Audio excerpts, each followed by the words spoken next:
Donc l'adresse à laquelle vous avez téléchargé le document TXT, donc il faudra dézipper. Et donc on va faire des graphes dans Illustrator. Un graphe, ce sera déjà pas mal. Et Illustrator ne prend pas les fichiers XLS, les fichiers Excel. Il faudra exporter au départ d'Excel en TXT tab separated, donc en fichier TXT dont les données sont séparées par des tabulations. Et là, Illustrator voudra bien les prendre. Alors il faut savoir que l'outil graph de Illustrator, il est vieux, il date de la version 5 de Illustrator. Vous allez dire, oui, mais on est dans C6, c'est pas si vieux que ça. Non, je vous parle de la version 5, pas C5. Donc Illustrator 5,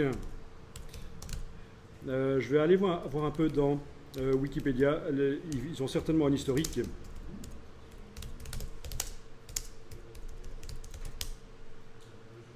Voilà, un historique des versions et de la date auxquelles elles sont apparues, oui, voilà. Version 5 de Illustrator, on parle de juin 93. Et donc cet outil n'a pas évolué depuis lors, sauf une chose. Mais ce n'est pas extraordinaire comme amélioration. Donc ici, on va faire un graphe avec des données ultra simples. Évidemment, ce serait plus simple de ne pas utiliser l'outil graph. Pour des données aussi simples, ce serait plus simple de le faire manuellement, dessiner manuellement un graphique avec les statistiques, les bâtons, etc.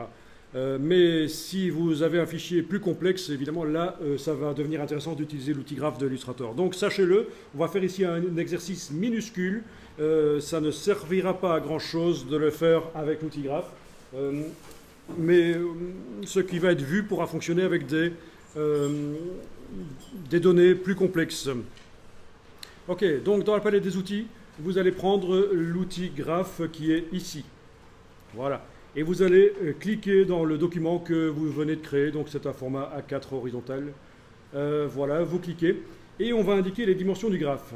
Alors, il est super important d'indiquer les bonnes dimensions dès le départ, parce que redimensionner un graphe par la suite, c'est difficile. Le redimensionner proportionné, c'est pas trop grave, mais si on doit l'allonger dans un sens ou dans un autre, ça va être compliqué. Donc, je vais ici indiquer 100, 100 par exemple. Voilà, je vais faire un graphe de 10 cm sur 10, 100 mm sur 100 mm. OK. Et voilà le graphe qui est là. Donc, dans la palette des calques, menu fenêtre calque. Dans la palette des calques, j'ai un objet graphe. Et rien de ce qui est là n'est accessible. Donc clairement, cet objet graphe est composé de différents objets, mais ils ne sont pas accessibles. Même si vous passez en mode isolation, ça ne marchera pas. On va donc voir comment il faudra s'en sortir. Et en même temps, vous avez le panneau données qui est apparu. Le panneau données est apparu. Si jamais vous l'avez fermé, il faudra aller dans le menu ou simplement un clic droit sur le graphe. Clic droit sur le graphe, données. Voilà. Et les données de ce graphe qui est sélectionné apparaissent. Et donc actuellement, il n'y a rien du tout comme données quasiment. Et c'est là qu'on va aller charger le fichier Excel, non plutôt le fichier Excel, le fichier que Excel a généré, mais un fichier TXT qui contient des données tabulaires. Donc en ayant le graphe sélectionné comme ça, dans le panneau données, vous cliquez sur importation des données. Et on va aller chercher donc le document TXT, voyons un peu si c'est là-dedans que je l'ai mis. Voilà, c'est pas celui-là, c'est celui-là, voilà. Statistique fusée.txt. Donc c'est le document que vous avez téléchargé précédemment, mais vous l'avez dézippé. Ouvrir, et voilà les données qui arrivent là.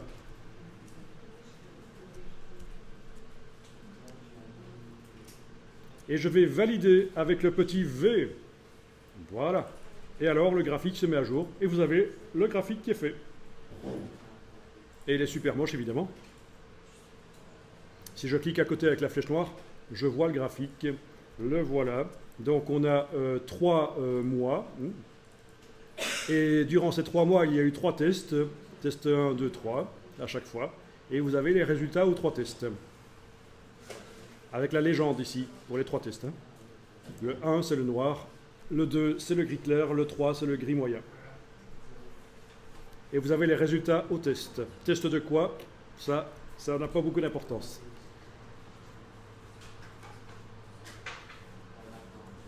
Bien, donc je resélectionne le graphe avec la flèche noire. Alors voyons un peu, je vais modifier un peu les données ici. Il faut savoir que si je modifie les données ici dans Illustrator, si je recharge le fichier, si les données ont été changées dans le fichier généré par Excel, ça va oublier tout ce que je fais ici, et même d'ailleurs tout le formatage visuel et graphique que je ferai sur le graphe sera oublié. Alors, vous avez votre graphe qui est sélectionné, on va faire un clic droit, et on va aller sur Attributs. Attributs, et vous avez les différents types de graphes qui existent. Alors, remarquez que dans la boîte ici des attributs de graphes, vous n'avez pas de case aperçue à cocher. Dommage. Si vous voulez tester les différents types de graphes, il va falloir sélectionner et valider par OK. Voilà, et vous voyez que le graphe se modifie. Je recommence, clic droit, attribut, et je vais sélectionner un autre type de graphe. Voilà, le graphe sectoriel. OK. C'est en sélectionnant juste avec la flèche noire. Et oui, le graphe est sélectionné avec la flèche noire, et puis je fais un clic droit, attribut.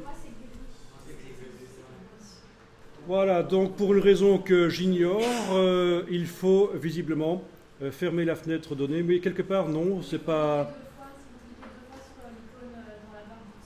Oui, on a également ça, si on clique 2 fois sur l'outil graphe, en effet ça fait apparaître la même chose. Mais ceci dit, voilà, une petite différence entre les Mac et les PC apparemment.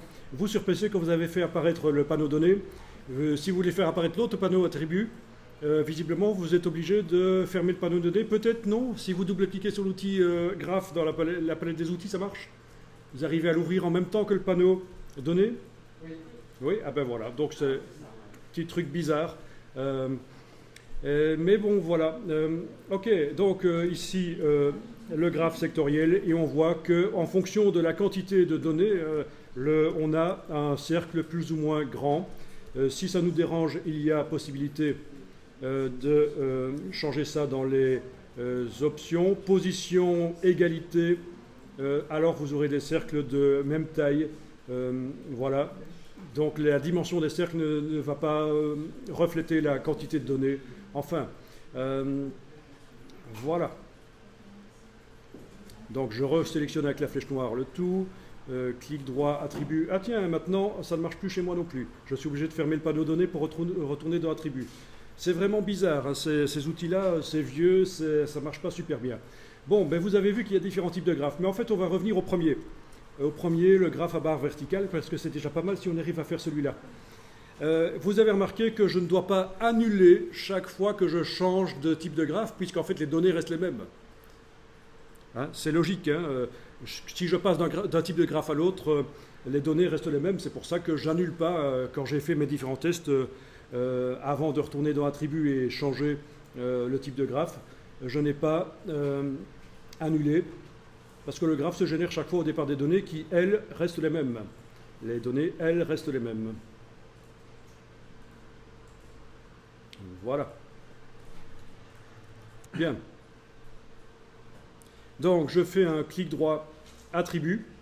Et dans les attributs de graphe, on a vu les options de graphe. Enfin, on n'a pas vraiment vu, mais parce qu'on n'a pas beaucoup de temps. Mais ombre portée, par exemple, il ne faut surtout pas l'enclencher. C'est un truc vraiment atroce. Il vaut mieux faire une ombre portée par les effets spéciaux. C'est moche, les ombres portées là. Première rangée au premier rang, c'est quand on aura... les premières colonnes au premier rang, c'est quand on aura des colonnes qui se superposent. Et pour qu'elles se superposent, il faut modifier ici. Et vous pouvez augmenter même la largeur au-delà des 100%. Par exemple, si je mets 120 ici, OK, là, j'ai des colonnes qui se superposent. Et comme on le voit, c'est la première colonne au premier plan, en effet. Je resélectionne, clic droit, attribut. Si je décoche première colonne au premier plan, qu'est-ce qui va se passer? Dans ce cas-là, c'est la dernière colonne qui est au premier plan. Voilà. Mais donc, évidemment, ça, vous ne saurez le voir que si vous avez élargi les colonnes de manière à ce qu'elles se superposent. Bon, ici, je vais les remettre à 100%, mais 100%, elles vont se coller l'une à l'autre, c'est pas génial. Peut-être que j'ai intérêt à les faire quand même plus petites. Elles étaient à combien, en fait Ok. Voilà, donc il y a quand même un petit espace entre. Bon, c'est vous qui voyez, en fait. Hein. Comment vous voulez faire ça? Alors, je vais quand même enregistrer le document parce que ça risque de planter, on ne sait jamais. Je vais appeler ça graphe 01. Voilà. Donc, je sélectionne le graphe, clic droit, attributs, et dans les attributs, les options de graphe, j'avais dit qu'on avait vu sans vraiment que ce soit le cas, mais je vais quand même descendre ici sur l'axe des valeurs. Et alors, dans axe des valeurs, à la place de option de graphe, je vais indiquer que je remplace les calculs. Voilà. Et comme vous voyez que mes valeurs sont quand même situées assez bien, elles sont assez semblables. Elles sont situées entre quoi? Entre 15 et... ben, il faudrait que je regarde les données, mais entre 15 et 22 à peu près. Hein. 15 et 23. Ben, je pourrais peut-être indiquer ici que le minimum va être 15 et le maximum, je peux laisser à 25, oui. Ok. Ok, on va faire ça. Voilà. Et bien voilà, donc j'ai un graphe qui montre mieux les différences entre les résultats, puisque ça ne commence pas à 0, ça commence à 15 maintenant. Je vous rappelle, j'ai donc fait ça en faisant un clic droit, attributs, et dans la boîte des attributs ici, je suis allé à la place de l'option de graphe, axe des valeurs, et j'ai remplacé les calculs ici. J'ai mis 15 à la place de 0. Les divisions, ben, il se trouve que c'est bien 5. Hein. Mais si je mets 6, je vais avoir des trucs bizarres. Voilà, ça tombe pas rond. On est d'accord?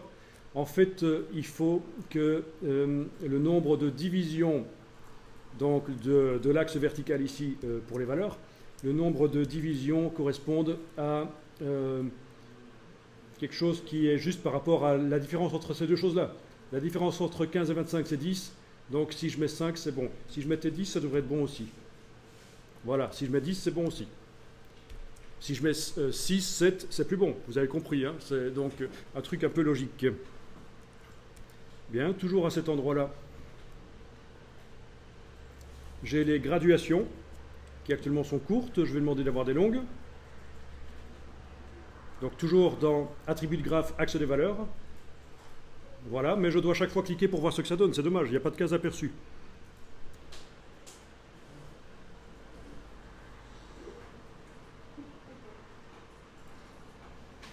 Ok.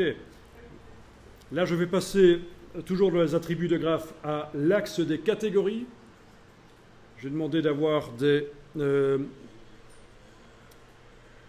graduations longues pour les catégories. Voyons ce que ça donne. Ok. Donc voilà, ça vous a mis les lignes verticales. Mais bon, dans ce cas-là, je vais supprimer parce que c'est quand même assez moche. Donc je retourne dans les attributs, axe des catégories, et j'indique qu'il n'y a pas de graduation, c'est 100.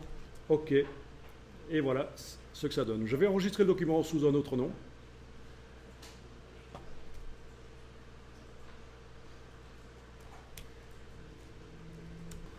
Ok, je sélectionne toujours le graphe. Cette fois-ci, je vais aller dans les données. Donc, clic droit, données. Alors, il y a quelque chose qu'on n'a pas vu, c'est ceci qui permet d'inverser, de transposer en fait. Donc, on va cliquer sur le deuxième bouton qui permet de transposer. Le quatrième, là, qu'on voit et qu'on n'a pas vu, j'en parle plus tard. Le deuxième, transposer les rangées colonnes. Je clique et en fait, dans les données, ça a inversé les catégories. Je clique, je valide avec le petit V. Voilà. Et maintenant, vous avez les graphes qui montrent les tests. Et oui, donc les clusters, les groupes de données, ce sont les tests, alors qu'avant, c'était les mois de l'année. Et les barres montrent les mois. Donc, c'est une manière différente de présenter la même chose. Mais je vais ici annuler la chose. Donc, je vais faire édition annuler. Voilà, et je suis revenu avec les mois qui sont les groupes de données et les barres verticales qui sont les différents tests.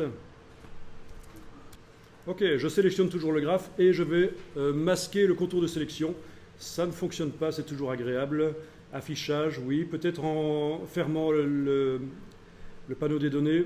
Oui, c'est ça, j'ai fermé le panneau des données et dans le menu affichage, je peux demander de masquer le contour de sélection. Ça veut dire que je travaille sur le graphe, mais je ne vois plus toute cette ligne, tous ces lignes, ces vecteurs qui apparaissent par-dessus. Ce sera mieux pour modifier son aspect. Voilà, je fais un clic droit dessus et je choisis Données.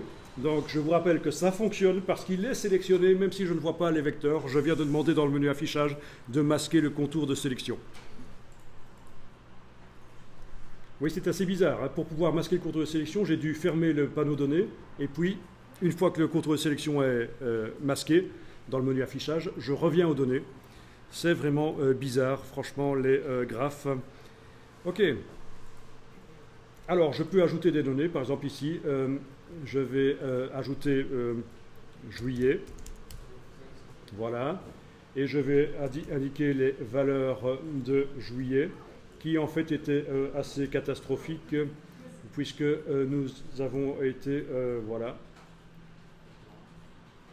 OK. Voyons un peu ce que ça donne quand je valide. Voilà. Waouh. Eh bien oui, c'est passé en dessous, parce que le 15, il est là. Hein. Donc là, c'est vraiment foireux, mais pourquoi pas? Non, pourquoi pas? Ça va vous faire un graphe qui peut passer comme ça. Alors, je vais quand même remettre ici des données plus au-dessus de 15. Hein. On imagine que, voilà, 15.04 pour là. Voilà, vous mettez ce que vous voulez, évidemment. 28 là. Et finalement, 37, finalement, c'était un super bon mois, le mois de juillet. Je valide, et voilà.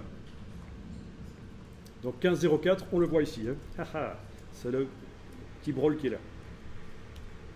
Et les deux autres mois, les deux autres tests de ce mois de juillet, franchement, c'était assez génial. Je m'en souviens, j'étais là. Je rigole, évidemment. Bon, vous avez vu donc comment ajouter des données au graphe. Et vous avez vu quelque chose, en fait, c'est qu'il ne s'est pas élargi.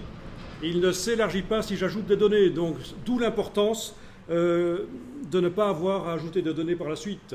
Parce que les barres vont se serrer les unes contre les autres. Donc, c'est important d'avoir choisi la bonne dimension du graphe au départ et de ne pas avoir trop de données à ajouter. OK. Je vais sélectionner ici ces données-là par un clic et glisser. Et je vais les supprimer. Alors, si vous essayez de supprimer ce que vous avez sélectionné comme ceci, vous essayez de supprimer avec la touche suppression de caractère, ça ne marche pas. Il faut faire un CTRL X sur le PC, commande X sur le Mac, ou édition, couper. Et voilà, et je valide. Et les données en question n'y sont plus, et mes colonnes se sont élargies pour occuper toute la largeur du graphe. Bien. Le troisième bouton ici, ce sera seulement pour les graphes à nuage de points. Donc il est actuellement inaccessible parce que je suis en train de travailler sur un graphe, qui est à barre verticale. Le quatrième bouton ici dans les données, c'est ce qui concerne l'affichage des cellules. Voilà. La largeur de barre, ça va être, si je me souviens bien, voilà la largeur de la cellule, 15. OK, j'ai une cellule de 15 caractères de largeur. Je dois agrandir d'ailleurs le panneau, du coup. Donc je suis toujours avec cette quatrième icône dans le panneau données. Et ceci, c'est le nombre de décimales après qui sont montrées après la virgule. Donc de toute façon ici, oui, il y en a. Oui, il y a du 17. Voilà, je peux éventuellement dire une seule décimale. OK. Et à la place de 17,50, c'est 17,5 ici. Voilà. OK. Je vais quitter mon panneau de données. Ah, j'ai oublié de valider. Oui, enregistrer. OK. Je vais enregistrer le document encore une fois. Mais j'enregistre sous des noms différents, hein, parce que je veux pouvoir récupérer une version ancienne si jamais ça foire complètement dans un document. C'est valable pour autre chose aussi que les documents Illustrator. Cette technique, cette stratégie qui évite de perdre des données. OK, je vais réafficher le contour de sélection dans le menu affichage. Menu affichage, afficher le contour de sélection. OK, donc pour avoir accès aux différentes parties du graphe, pour pouvoir changer les couleurs, eh bien, le mode isolation ne fonctionnera pas. Donc si vous essayez, même en enclenchant dans les préférences générales, en enclenchant, cliquez 2 fois pour isoler. Si vous cliquez 2 fois sur le graphe pour isoler, oui, on a l'impression qu'on est passé en mode isolation.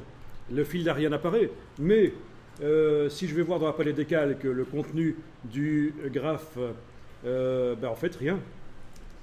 Et j'ai toujours pas plus qu'avant. Ça m'indique que graphe, je n'ai pas accès aux différentes barres, etc., les différents éléments qui composent ce graphe. Donc le mode isolation n'est pas une solution pour avoir accès aux différentes composantes de ce graphe. Ok. La fonction objet dissocié. On vous dit, si vous dissociez le graphe, vous ne pourrez plus modifier ses attributs, ses données et ses symboles.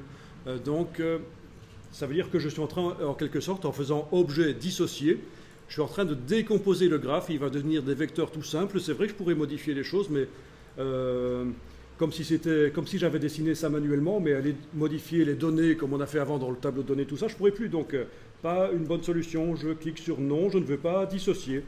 Donc, j'avais essayé objet dissocié, mais ça m'indique que je vais perdre la possibilité de traiter ce graphe en tant que graphe. Et donc, non.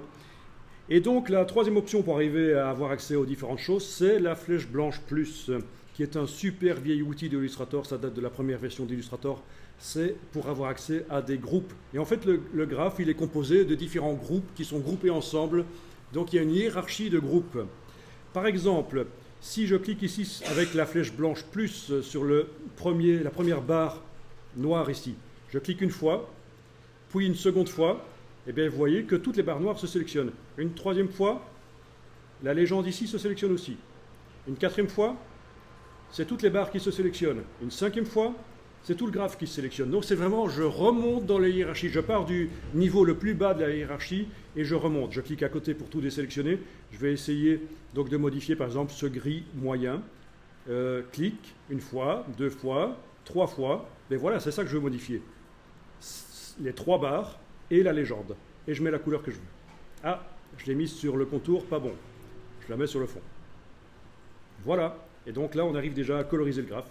Bon, vous faites la même chose pour les deux autres barres si vous voulez. Clic, clic, clic. Donc c'est 3 clics. Et vous mettez ce que vous voulez comme couleur. Voilà. Voilà, ça fait mal aux yeux. Ok.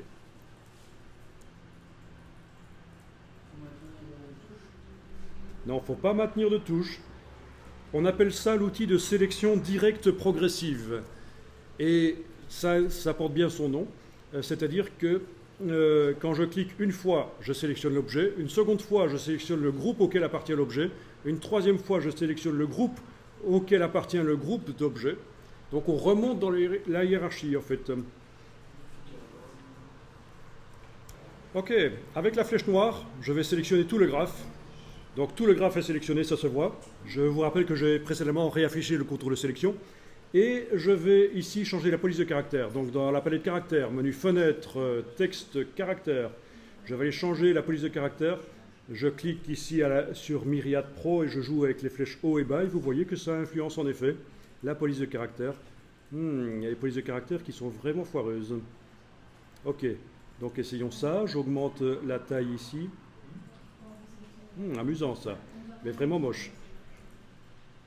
Ok, ça peut être drôle, Mistral, mais attention, c'est quand même assez moche. Je veux dire, pour un graphe, du script. Ok, mignon, voilà, essayons mignon. Ok. Donc on peut changer rapidement toute la police de caractère. Ah oui, aussi, la couleur du caractère, normalement, pourra être changée. Voyons un peu ça. Bonne question, si je veux changer la couleur du caractère. Eh bien, si je veux changer la couleur du caractère, ça va pas être évident. Non, il va falloir que j'y aille par petites étapes. Donc avec la flèche blanche plus, je clique à côté de tout. Je clique, attention, si je clique 2 fois trop vite là-dessus, ça me permet de modifier le texte. C'est pas ce que je veux. Flèche blanche plus, je clique à côté de tout, je clique une fois. Et la deuxième fois que je clique, c'est pas trop rapproché du premier clic. Et là, ça sélectionne tout le groupe ici. Et là, je peux changer éventuellement la couleur du caractère. Voilà, on va le faire passer en bleu par exemple. Voilà, ok. Essayons avec ça. Clic, pas trop vite, clic après. Ça sélectionne donc le groupe, ça a marché. Et je peux le faire passer également en bleu. Les chiffres ici. Je pourrais aussi changer la police de caractère et en mettre une différente pour les mois, une différente de la légende, une différente... bon, voilà. Ici, je vais mettre en rouge les graduations. C'est un peu du n'importe quoi, mais bon, techniquement, on voit que ça marche. Même changer la police, donc voilà. J'ai du Microsoft sans sérif pour les chiffres et j'ai du Minion Pro pour les légendes et les mois. Donc techniquement, c'est possible. Esthétiquement, c'est discutable.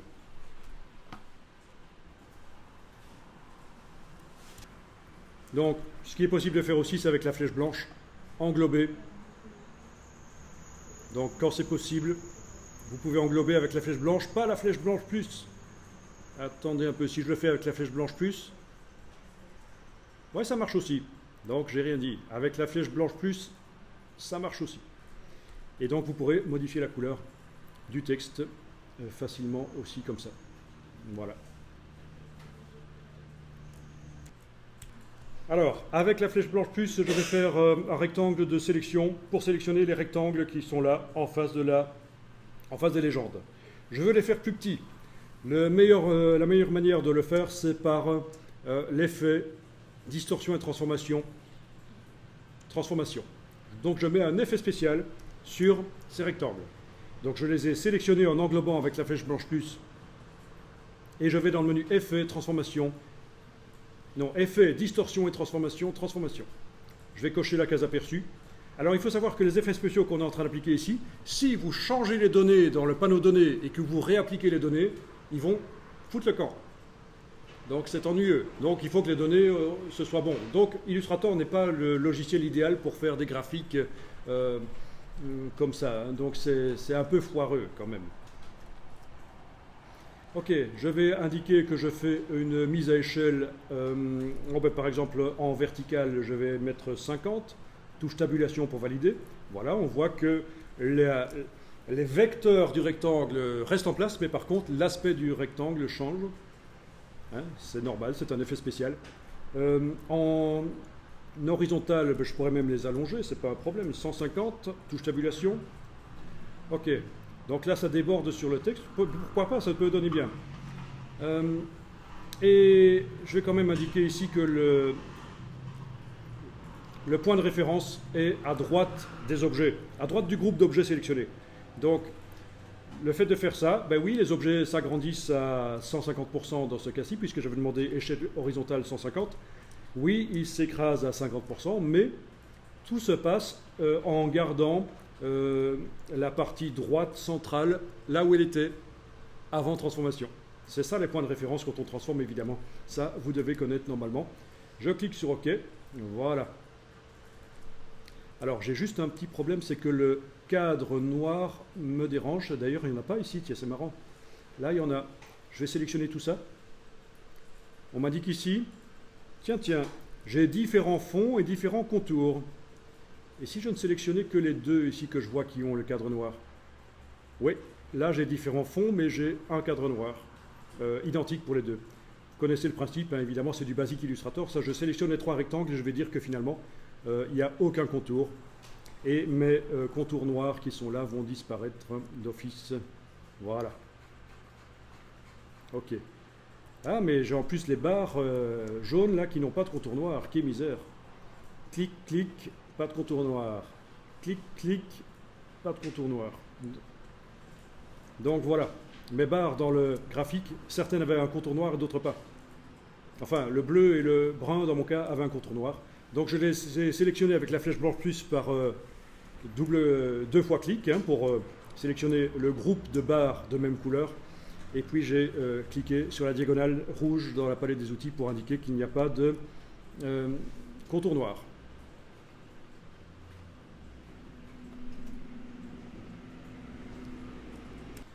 Ces lignes noires à l'arrière-plan sont quand même fort présentes. Clic, clic pour les sélectionner toutes et modifier leur couleur. Je vais les mettre en gris clair. Et leur épaisseur, éventuellement, je modifie 0,5 points au lieu de 1. Voilà, ce que ça donne maintenant, c'est quand même mieux, plus discret. Donc, c'est les lignes grises que je viens simplement de modifier la coloration des lignes grises qui étaient là-bas au fond. Ok, alors si les lignes grises, finalement, je vais les supprimer, je peux cliquer deux fois sur une des lignes, évidemment, elles se sélectionnent toutes, et si j'enfonce la touche suppression, Illustrator me met un message, impossible d'effacer les objets appartenant à certains groupes, etc.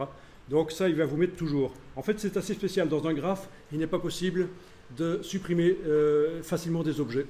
Donc ce que je suis obligé de faire, c'est clic, clic, et leur mettre une épaisseur de 0 en fait. On va voir si ça marche. 0, touche tabulation. Voilà, ils n'y sont plus. Enfin, ils y sont toujours, mais on ne les voit plus. Avec une épaisseur de 0, ça m'étonnerait qu'on les voit encore. Si je fais clic-clic et que je leur mets une épaisseur qui permet de les voir, il y a une autre solution. Clic-clic, je les sélectionne et menu sélection. Non, pas menu sélection. C'est le menu objet. Bon, c'est pas la semaine pour jouer au loto, hein, parce que il a fallu que je m'y prenne à 3 fois. Donc menu objet. Objet masqué sélection. Objet masqué sélection. Et là, ce qui était sélectionné est parti de l'affichage. Un vieux système qui vient à la rescousse, donc un vieux système Illustrator qui vient à la rescousse, ici, dans ce cas-ci. Donc même si mes objets sont toujours là, je n'ai pas le choix, je ne peux pas les effacer, je ne les vois plus. Si je fais objet tout affiché, il me réaffiche tout ce que j'avais masqué. Ça veut dire que si j'ai masqué différentes choses, mais que je veux en faire réapparaître seulement certaines, ce n'est pas possible. Je suis obligé de tout faire réapparaître, et puis après, de recliquer, sélectionner, faire objet, masquer, sélection. Donc c'est fort foireux. OK. Alors, on va essayer d'améliorer un peu plus le graphique ici, avec la nouveauté qui est apparue avec CS5, la seule amélioration que cette chose a connue depuis la version 5 de 93. Oui, ça j'ai pas dit, on peut modifier la position des légendes évidemment. Eh bien, je vais aller ici créer rapidement un graphique. Bon, l'outil ellipse, je vais faire une fleur. Je prends une... je vais faire... Attendez un peu, on va faire ça au-dessus du graphique. Je vais en fait faire ça sur un calque à part, il vaut mieux. Donc dans la palette des calques, je vais temporairement verrouiller le calque qui contient le graphique et je crée un nouveau calque et je travaille sur ce nouveau calque. Je vais zoomer au-dessus des barres ici parce qu'en fait je vais faire un graphique qui va remplacer les barres finalement. Donc je prends un cercle et je fais un cercle ici, voilà. Ok, on va dire c'est bon comme ça. Donc je vous rappelle que le calque qui contient le graphique, je l'ai verrouillé, il est toujours affiché et je travaille sur un nouveau calque et je viens de dessiner un cercle. À ce cercle je donne une couleur de fond, voilà. Je vais peut-être donner la même couleur que le graphique, tant qu'on y est, voilà. Ok, c'est pas plus mal. Et je vais lui mettre un effet spécial. D'abord, avant, il faut que j'ajoute des points. Je suis en train d'essayer de faire rapidement une espèce de petite fleur ou de soleil. Donc, objet tracé, ajout de points d'ancrage. Objet tracé, ajout de points d'ancrage, ça ajoute donc des points. Encore, objet tracé, ajout de points d'ancrage. Voilà, ça a encore ajouté des points. Ensuite, je vais mettre un effet spécial sur cet objet. Effet, distorsion et transformation. Et je vais prendre contraction et dilatation. Effet, distorsion et transformation, contraction et dilatation. Aperçu. Voilà. Et j'ai soit un soleil, soit une fleur. Ça ne fonctionnera que si vous avez ajouté des points d'ancrage le long du tracé. Voilà. On va dire c'est bon. OK. Et pour obtenir réellement un tracé qui a cette forme de fleur, je fais maintenant objet, décomposer l'aspect. Ça veut dire que l'objet n'a plus l'effet de... Comment est-ce qu'il s'appelait encore?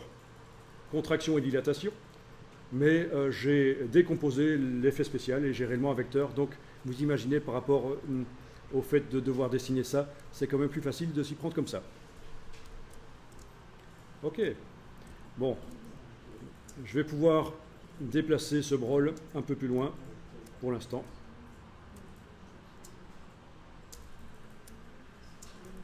Ah, les écrans sont petits de nos jours. Ok. Ok, donc ce graphique, je vais le dupliquer je le duplique, touche Alt, voilà, une seconde fois, voilà, et je vais aller prélever avec la pipette touche I pour le raccourci de la pipette, voilà, je vais aller prélever la couleur là, pour cet objet-là, l'autre couleur, la brune, là, voilà. Donc voilà, j'ai 3 objets de 3 couleurs différentes, et ils vont finalement venir à l'endroit de ma légende, à la place des rectangles, ces objets-là. Voilà. Et je dois les envoyer dans le graphe en tant que graphisme. Donc, je sélectionne le premier objet. Je vais dans le menu Objet, tout en bas, Graphe, Symbole. Objet, Graphe, Symbole. Donc, dans la boîte ici, Symbole, je dois cliquer sur Créer. Voilà, je viens de créer un symbole. Et puis après, je dois cliquer sur Renommer. Et je vais l'appeler Fleur jaune. Ok, ok. Je fais la même chose pour l'autre. Je sélectionne ça. Je vais dans... où est-ce qu'on a ça ici? Non, on n'a pas... Forcément, on n'a pas ça là, puisque ça n'a rien à voir avec le graphe, ceci. Je suis obligé d'aller dans le menu ici, Objet, Graphe, Symbole. Évidemment, si vous devez y aller souvent, vous mettrez un raccourci clavier pour que ça marche. Hein. Objet, Graphe, Symbole, Créer, le voilà. Renommer, j'appelle ça Fleur brune. Ok, ok. Le suivant, je le sélectionne. Objet, Graphe, Symbole, Créer, Renommer, Fleur bleue. Ok. Voilà. Alors,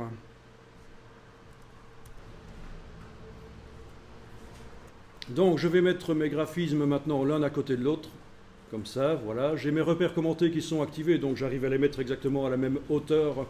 Ils sont alignés horizontalement. Et je vais faire un dégradé. Je prends l'outil rectangle, je trace un rectangle ici, dans lequel je vais mettre un dégradé qui va avoir la couleur de la fleur. Donc avec la pipette, je vais aller prélever comme couleur de fond la couleur de la fleur là. Voilà, je fais la même chose pour ceci. Je ne suis pas obligé de refaire un rectangle à chaque fois. Je peux faire Alt et majuscule et déplacer comme ça, voilà. Alt et majuscule, déplacer, voilà. Et donc, je vais pipeter ici, là, ça va, voilà. Donc, c'est vite fait. Et oui, en fait, je vais mettre un dégradé là-dedans plutôt qu'un fond rempli.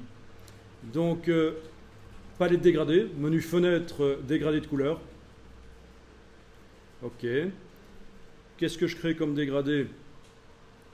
Eh bien, essayons ici de faire un dégradé. J'ai rien qui est sélectionné là. Hein. Je fais un dégradé ici avec... je vais décaler très légèrement comme ça, voilà. Je vais mettre... Alors, pour pipeter, est-ce qu'on va pouvoir avec la pipette? Oui. Non, ça ne marche pas ici. Il aurait fallu, j'annule, que je déplace la couleur, mais c'est pas grave, je vais double-cliquer dessus. Et les valeurs en question, je vais aller les chercher ici. Bon, ce sera plus simple. Déplacer, voilà. Déplacer la palette des outils. Oui, on va faire à peu près du brun. Après tout, on n'est pas obligé de faire exactement le même. Voilà, donc dans la palette dégradée, j'ai deux échantillons là, et je déplace le brun vers l'échantillon. Voilà. Celui-ci, je vais le mettre à 0% d'opacité. Donc le dégradé commence avec la transparence. Je vais mettre un autre échantillon ici, celui-là à 0% d'opacité. Donc en fait, j'ai un dégradé dont les deux bouts sont transparents. Et celui-là doit avoir la même couleur que le brun. En fait, c'était donc cette couleur-là. Ouais, c'est bien ça. Ok, ça c'est le premier dégradé. Et ce dégradé va être appliqué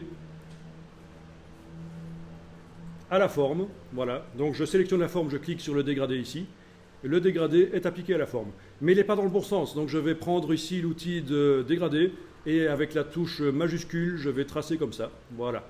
Donc j'ai un dégradé comme ça que je peux agrandir avec l'annotateur de dégradé qui est là. Voilà. Ouais, il ne faut pas déborder du rectangle, c'est pas bon. Ok, on va faire comme ça. Donc c'est pas super génial, mais en tout cas, voilà, j'ai un rectangle avec une couleur brune et de chaque côté de la transparence. C'est du noir et du blanc, mais ça n'a pas d'importance puisque c'est à 0%. Bon, ça pourrait être le même brun en fait. Hein.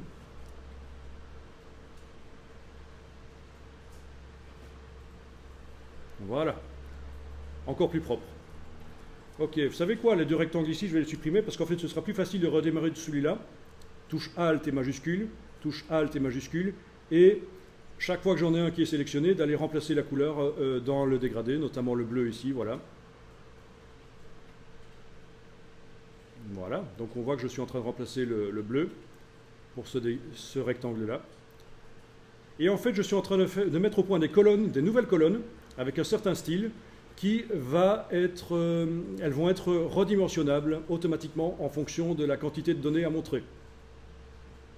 Et c'est vraiment une astuce que vous ne sauriez pas trouver par vous-même, parce que c'est vraiment super tordu. Voilà.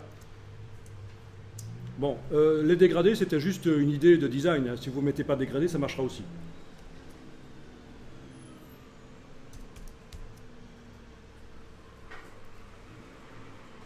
Voilà.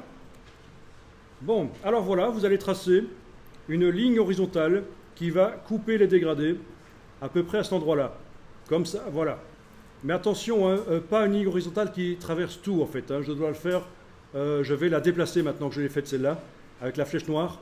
Maintenant que j'ai fait cette ligne horizontale, je vais la déplacer. Touche Alt majuscule, je la déplace, voilà. Alt majuscule, je vais la déplacer encore. Voilà, elle est là. Il y en a 3.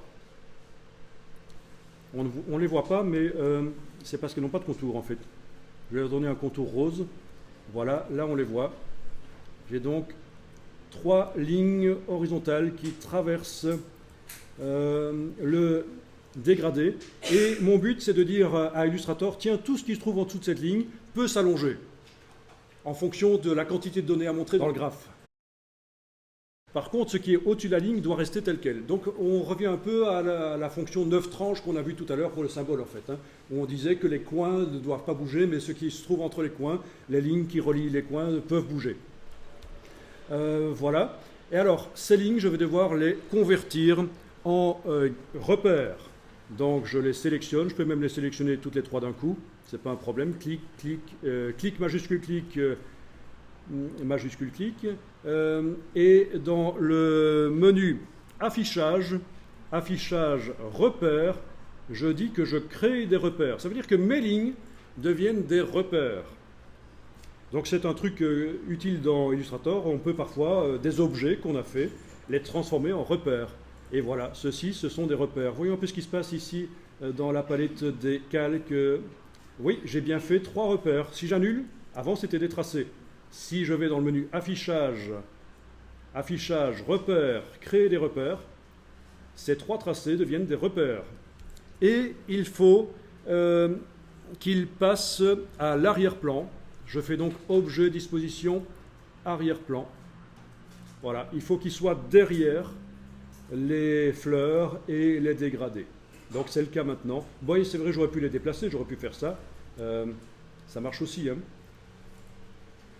Déplacer dans l'empilement des calques, oui, on peut sélectionner à la manière de Photoshop les calques, clic, majuscule, clic, ou clic, majuscule, clic, tout simplement, les intermédiaires se sélectionnent, et je déplace en dessous. En tout cas, voilà, les repères doivent se situer sous les fleurs et les dégradés. Alors, il est important que dans le affichage repères, les repères ne soient pas verrouillés. Donc, vu que ça me propose de verrouiller les repères, ça veut dire qu'ils ne sont pas verrouillés actuellement. Je vais grouper tout ça, donc mais pas tout, hein, juste chaque colonne. Je sélectionne donc la fleur, le dégradé, le repère, je fais objet associé. Même chose pour celle-là, je sélectionne et je fais objet associé, je sélectionne et je fais objet associé. Donc j'ai maintenant affaire à 3 groupes. Et ce groupe, je vais l'envoyer dans les symboles qui vont servir dans le graphe. Objet, graphe, symbole. Objet, graphe, symbole. Je vais appeler ça, je vais créer d'abord, créer, puis renommer. Donc ça va être fleur brune avec dégradé. Hein. Voilà. OK. La suivante, le groupe suivant. Je vous rappelle que j'ai groupé objet, graphe, symbole, créer et renommer. Ça va donc être fleur jaune avec dégradé. OK. Et puis le troisième groupe, objet, graphe, symbole, créer, renommer, fleur bleue avec dégradé. Voilà. OK. Je vais enregistrer le document parce qu'on ne sait jamais. Il faut toujours enregistrer régulièrement ces documents en changeant le nom pour pouvoir garder les anciens documents au cas où ça foire, pouvoir les récupérer. OK. Donc ça veut dire que ces trois choses-là qui sont sur le calque, normalement, ne me servent plus. Je peux enlever l'œil en face du calque, le verrouiller et je viens retravailler sur le calque du graphe qui était toujours affiché.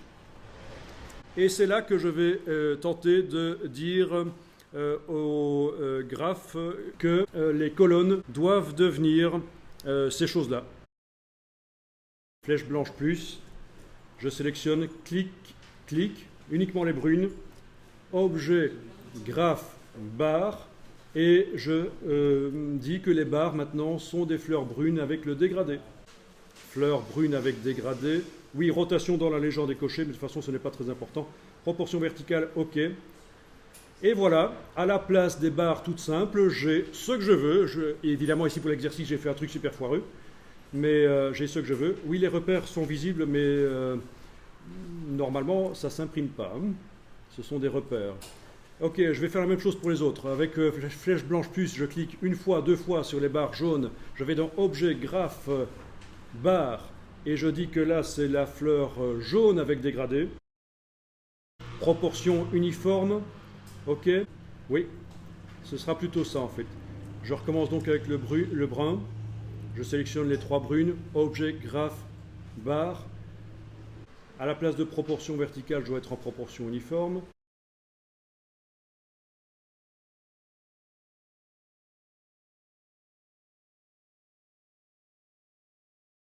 Proportion uniforme, OK.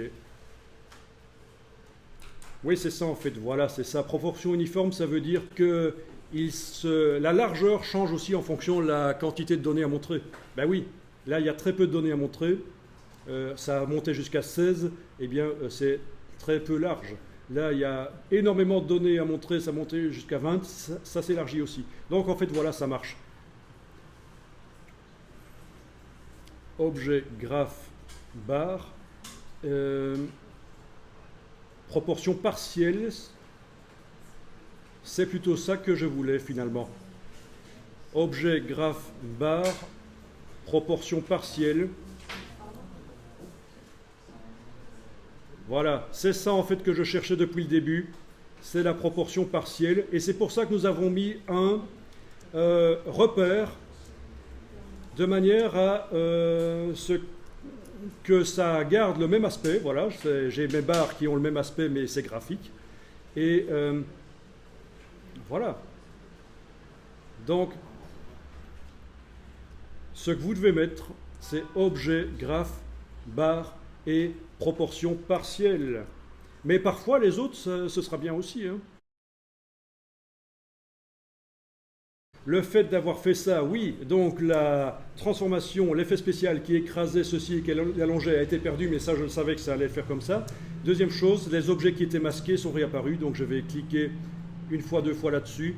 Soit je lui donne un look acceptable, soit je recommence l'opération objet, masqué, sélection. Si je veux vraiment pas, ces barres, objet, masqué, sélection, voilà. Mais les barres sont quand même nécessaires. Donc objet tout affiché quand même. Voilà.